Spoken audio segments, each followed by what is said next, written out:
in the latest. She is a her and JT. All these, what don't y'all understand? To be on payroll. How many ways do I have to say it? These is wild. They pay big to do damage and procure victims. They're sex traffickers, and all of these bitches is sex worker. $250,000 a month to do strange shit at will. You couldn't wait for Cassie to run. Viagra to make sure that the involuntarily stays hard while you're numbing your self with the. Now see, the ketamine, that's a horse tranquilizer, so that relaxes all your muscles. You could get by 80 ton gorillas. After celebrating Diddy's release from his RICO accusation online, Jaguar Wright just pulled Yung Miami's trifling tale to the dirt. When Diddy was arrested, Miami was, mind you, terrified, in a panic and wailing. Even when she was implicated as a collaborator in his illegal scheme, she begged us to stop bringing her into it. However, she wants to show her courage and laugh in our face as soon as he is cleared of the RICO allegation. It cannot be made up. Diddy was giving Yung Miami $250,000 a month, lavish vacations and pricey presents so that she could get feces, and for his freak-offs, provide him with escorts. It seems that she was even enlisting her relatives in the scheme, such as her cousin, whom she made to perform an on-camera essay of an inebriated man as Diddy looked on and stroked himself. Yung Miami aggressively assisted Diddy and other vile males in the industry in abusing the helpless boys and girls who merely aspired to succeed. And she was one of the masterminds behind these freak-off parties in Hollywood. Not so long ago, Diddy was sued by Lil Rod, one of the producers on his album, exposing Miami as an accomplice in all of this, have filed a lawsuit against Diddy for $30 million. Additionally, he revealed in the lawsuit that Yung Miami had assisted him in writing. The SAN provided him with services, some of which were performed by minors. He claims that during an all-white Thanksgiving party in 2022, Diddy and Yung Miami assaulted him. Lil Rod said that Diddy's invitation to collaborate on his album was the sole reason he was there at all.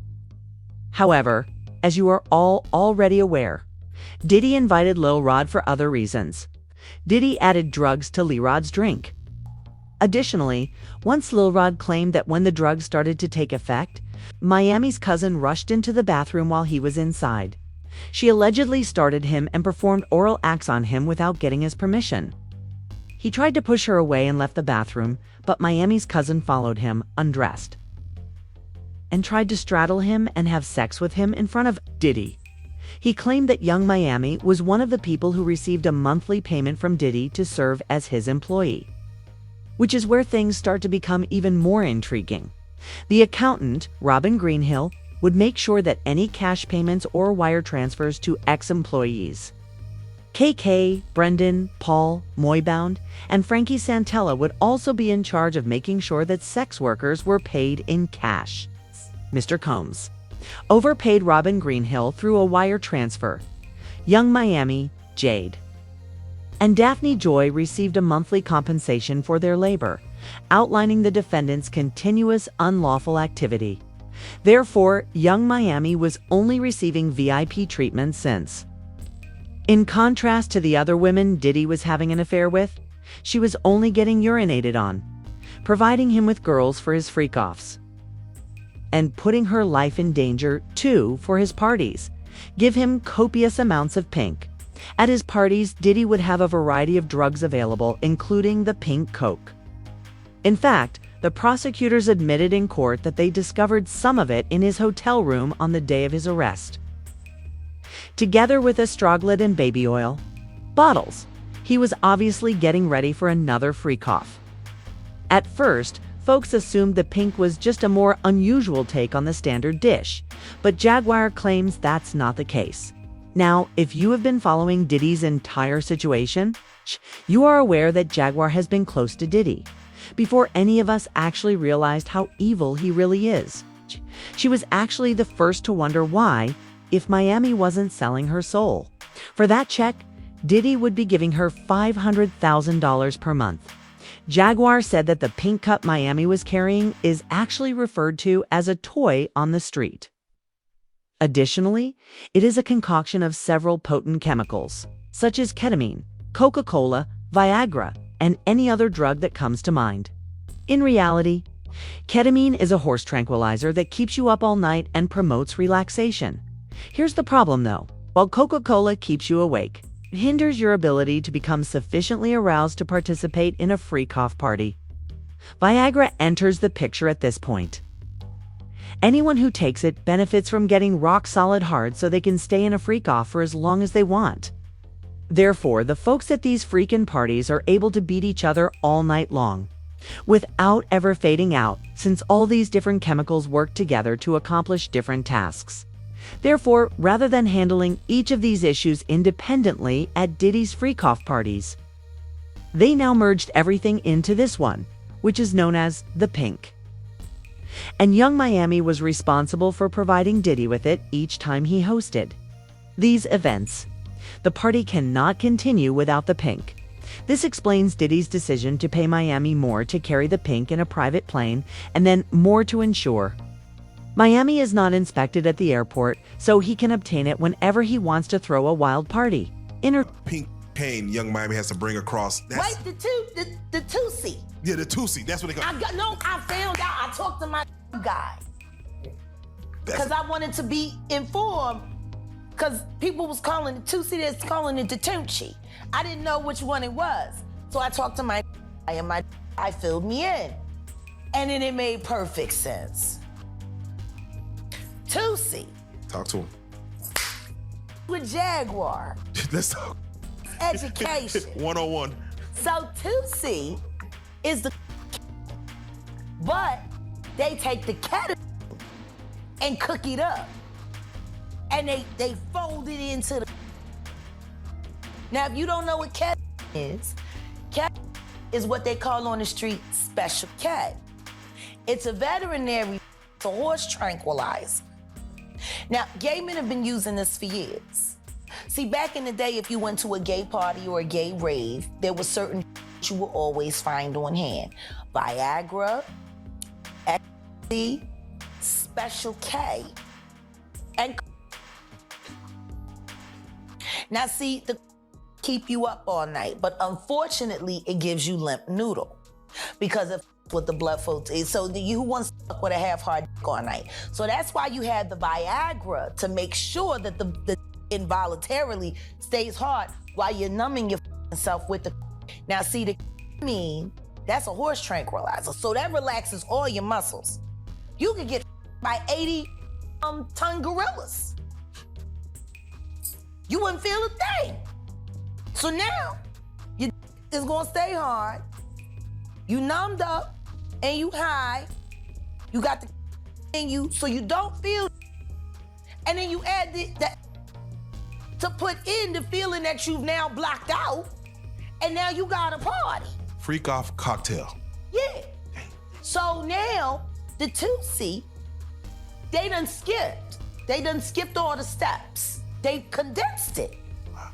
So you got the in there, and then you got the in there, and they say that some of the dealers add the C in there. Now the Viagra, you still got to take that solo.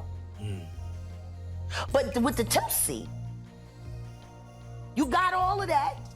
The gay cocktail, off cocktail, in the one thing. And the reason why it's pink is because they put the food coloring in it. They think, he said he think they got it from the Breaking Bad. You remember how they was making them, and they made it a special color, so they done that with the two-seat. Wow. It's the food coloring. You think that?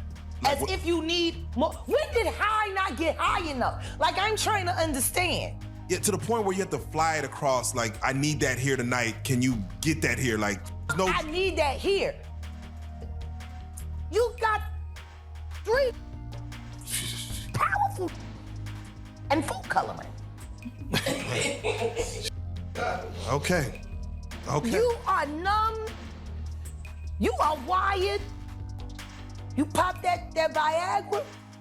You a machine. You anything. You like a brick wall. It gets worse. Though, because Jaguar claims that Diddy isn't the only one who does this.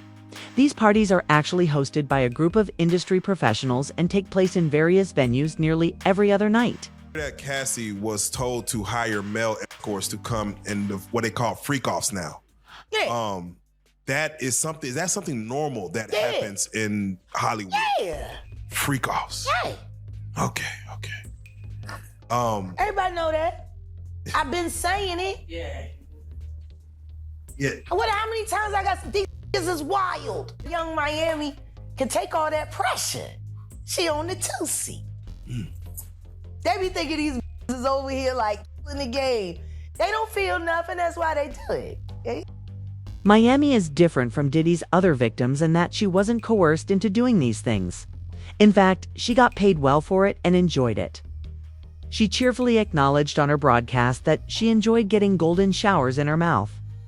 In court, Cassie had admitted that she detested getting these golden showers, but Miami was claiming to adore them and urging others to try them. Majority of people would find it repulsive when someone discharged bodily fluids on their face.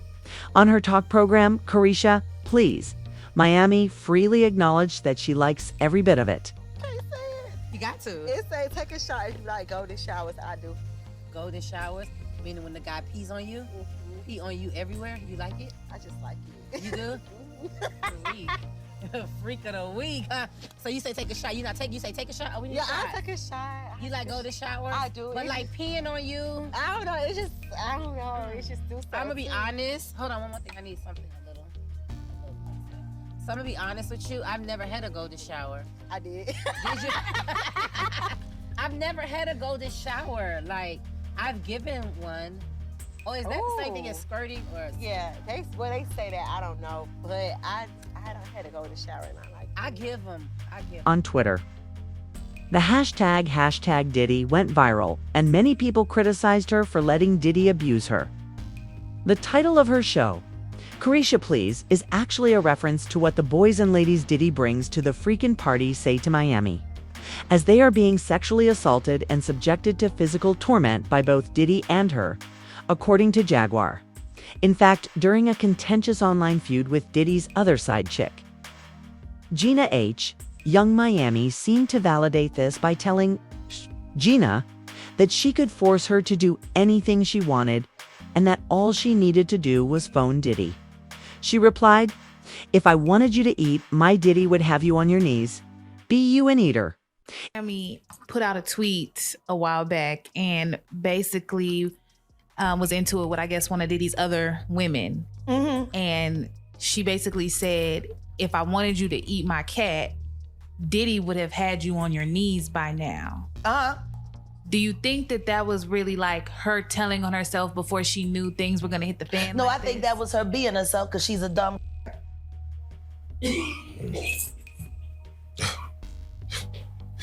Damn. I think she was just telling the truth because it's almost as rough as Nicki Minaj with females out here. I hear she lace front all the time. Snatching up and throwing them in her nasty ass twat.